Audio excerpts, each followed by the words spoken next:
Bonjour à toutes et à tous. La lumière du phare éclaire aujourd'hui un promoteur immobilier passionné par le patrimoine de la Nouvelle-Aquitaine. Norbert Fradin, bonjour. Bonjour. Plein phare sur votre cœur de métier. Vous aimez les bâtiments neufs ou anciens, avec ou sans donjon.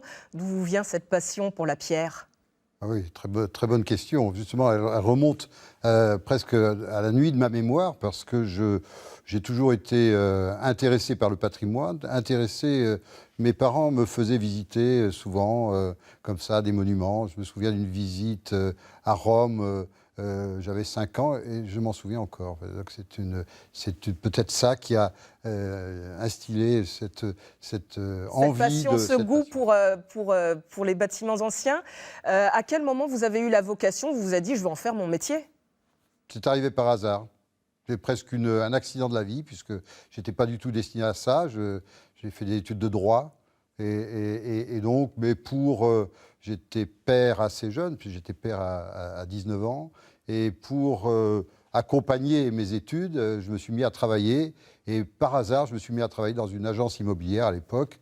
Quand j'ai eu fini, à Bordeaux ouais, à Bordeaux et Charente-Maritime, ouais. Les deux, voilà. Et quand j'ai eu fini mes études, j'étais plutôt bien dans ce métier. J'ai continué là. Et vous avez continué donc à faire promoteur immobilier uniquement ? Oui, promoteur immobilier, spécialité sur rénovateur. C'est-à-dire que le sujet de l'immobilier m'intéresse globalement. C'est pas uniquement construire du neuf, c'est aussi réhabiliter des bâtiments anciens. Et donc tout ça est un mélange, en même temps d'architecture contemporaine, en même temps d'architecture patrimoniale, de pierre, la pierre, le béton, tout ça c'est un peu la même chose, la tradition du bâtiment. Plein phare sur ces châteaux que vous achetez depuis 17 ans maintenant. On va en découvrir le premier château que vous ayez acheté, celui de Villebois-la-Valette en Charente, dans votre département d'origine. C'est une coïncidence ? Oui. C'est pas, bien sûr, il aurait été en Dordogne, ça aurait été pareil. C'est le château lui-même qui m'a séduit. Bon, de surcroît, il était en Charente, donc bien sûr, c'était un plus. Il y avait un lien de cœur. Une émotion. Et puis, c'est devenu un vrai lien à la suite, parce que c'est une vraie aventure. 17 ans, effectivement, de restauration, de fouilles archéologiques programmées, avec, bien sûr, des relations, des liens avec une foultitude de personnes qui ont œuvré sur ce lieu. Comment ça s'est passé pour ce château ? Vous êtes passé devant, vous vous êtes dit, tiens, il n'a pas l'air en bon état, il faut que je le sauve ? J'allais, je crois, sur un circuit automobile du centre de la France. J'ai fait un crochet par là, je savais qu'il était à vendre. Et je l'ai aperçu comme ça, et le pied s'est levé de l'accélérateur. Je me suis dit, nous sommes faits l'un pour l'autre. Donc c'est ce qui s'est passé.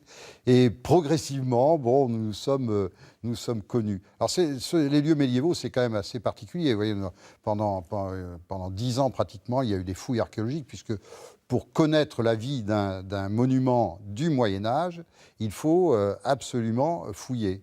Voilà. Et là, il y avait matière à fouiller, puisqu'au XVe siècle, ce lieu a été remblayé sur 6 mètres de hauteur.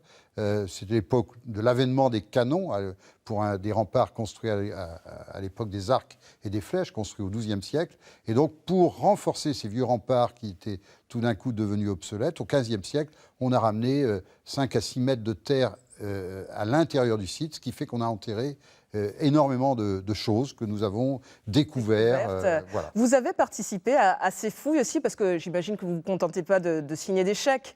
Vous participez, vous allez sur place, vous suivez l'évolution des restaurations, vous engagez. Oui. Alors d'abord, effectivement, c'est moi qui les ai initiés. Rien ne m'obligeait à les faire. Je pouvais réhabiliter le lieu sans faire fouiller. Donc tout ça se fait bien sûr en collaboration avec le ministère de la Culture. Et puis, tout au long de ces années, je suis allé régulièrement voir. Quelquefois, j'ai pris la truelle, mais enfin bon, de manière plutôt symbolique, histoire presque de me défouler. Mais je me suis tout le temps passionné par ces recherches. Oui. Qu'est-ce que vous faites ensuite de ces châteaux ? Vous aimez la vie de château ? Vous faites le châtelain ? Pas vraiment, puisque je n'y habite pas, je ne m'en sers pas à titre personnel. Je me contente de les laisser à disposition gratuite aux associations locales qui, elles, s'en occupent les ouvre au public, organise des manifestations, organise des festivités, des concerts, de la danse, voilà, plein de choses, accueille... Dans le but de faire connaître, vous n'organisez pas des mariages non plus dans ces châteaux? Non, c'est uniquement culturel, et on accueille aussi des écoles. Voilà, il y a des écoles qui viennent, que ce soit à Villebois-la-Valette, au château de Villandreau, qui est au sud de Bordeaux, qui est un grand monument de la fin du XIIIe siècle, début du XIVe siècle, 1305. Et là, les écoles viennent, elles sont prises en main, les élèves sont pris en main par les associations. Le château de Villandreau. Voilà, Villandreau, c'est une association qui s'appelle Adichatz, qui gère le château depuis longtemps. À Villebois-la-Valette, en 2007, c'était le troisième château, votre troisième acquisition. Avant ça, il y avait le château du Prince Noir à Lormont, près de Bordeaux. C'est d'ailleurs là que vous avez installé vos bureaux. Là, vous avez fait une exception. Oui, c'est vrai. Oui, vous l'utilisez là. L'utiliser, parce que... Mais tout lieu historique doit servir à quelque chose. Donc, bon, effectivement, Villebois-la-Valette, Villandreau, Budos... bon, il n'y a pas d'autre activité que du culturel ou de la visite. Le château du Prince Noir, c'était un peu différent. D'abord, il était en très très mauvais état. Il n'y avait plus de toiture, plus de charpente, plus de plancher, plus de couverture. Il n'y avait plus que les murs. Et on pouvait donc l'utiliser pour autre chose, pour trouver une autre utilisation, en même temps culturelle. Vous voyez là, des expositions de sculptures, ou d'habillage lumineux sur la façade, enfin une œuvre lumineuse sur la façade, et puis des bronzes monumentaux qui, à l'époque, étaient l'œuvre du sculpteur Rachid Kimoun, qui est d'ailleurs le mari d'Ève Ruggieri. Voilà, ce sont les enfants du monde. C'est toute une série déclinée à partir de ses voyages, où il a moulé dans tous les pays du monde des plaques de sol, des plaques d'égout, etc. Et chaque sculpture représente un enfant du monde avec comme référence la plaque qui a été moulée dans le pays. Donc il y a New York, Pékin, etc., etc. Qu'est-ce que vous ressentez quand vous voyez tous ces châteaux que vous avez sauvés finalement, que vous arrivez à continuer à faire vivre? Il y a une certaine fierté, un certain devoir accompli. Alors fierté, pas spécialement, mais plaisir, oui, incontestablement.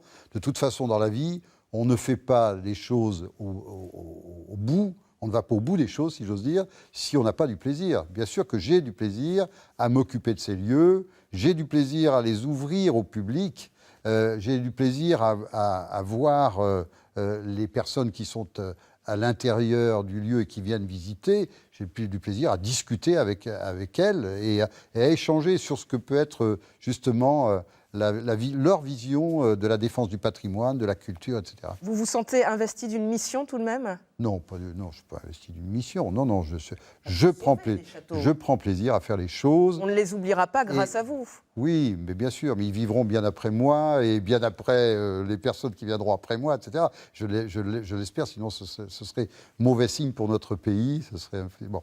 Mais non, je pense qu'il faut arriver à démontrer à tout le monde que le patrimoine doit en permanence être défendu, que c'est l'œuvre, bien sûr, du public, de l'État, des collectivités en premier lieu, mais c'est aussi l'œuvre des privés. Ça, c'est très important. Il faut que les privés se retroussent les manches, chacun en fonction de leurs possibilités financières ou actives, etc. Voilà, donner un coup de main. Les bénévoles qui travaillent sur ces lieux patrimoniaux, par exemple, dans le cadre des associations, font des choses, réellement participent à ça. Chacun à son échelle y arrive. Plein phare sur un projet qui met la lumière sur une passion d'enfance, la mer. Un musée de la mer et de la marine est en train de sortir de terre à Bordeaux. C'est la concrétisation d'un rêve pour vous? On découvre la maquette. Oui, ça c'est la façade. Dans le quartier des bassins à une des façades du musée, oui. Donc c'est un bâtiment, oui, c'est la concrétisation là aussi d'une envie. C'est à un moment donné, je me suis dit que Bordeaux, qui est quand même un port, qui a été le plus grand port d'Europe, port un peu délaissé après, méritait qu'il y ait justement un lieu de mémoire dédié à la mer et à la marine. Donc, oui. Je vous en prie, continuez l'histoire de cette création. Et donc, bon, voilà, je suis parti sur l'idée d'exposer des collections que j'avais rassemblées. Et puis, progressivement, ce sujet a évolué. Je ne veux pas dire qu'il s'est bonifié, mais il s'est amplifié.